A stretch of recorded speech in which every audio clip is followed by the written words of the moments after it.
Rekaman kendaraan lapis baja Motoliga Angkatan Bersenjata Ukraina meledak. Ramai beredar di media sosial Telegram pada Rabu 30 November 2022. Dalam rekaman menunjukkan kendaraan lapis baja Motoliga Ukraina yang sedang beroperasi, tiba-tiba dikagetkan dengan hantaman serangan dari pasukan Rusia. Wafel lancet Rusia dengan laju cepat menabrak kendaraan militer Ukraina hingga hancur tak tersisa. Kobaran api dan kepulan asap tebal memenuhi area tersebut.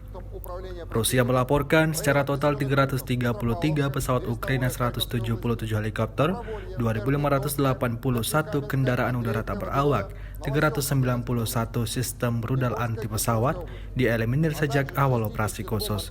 Sementara itu dari kubu Kiev, Kementerian Pertahanan Ukraina melaporkan 83.380 prajurit Federasi Rusia meninggal sejak awal konflik hingga hari ke-280.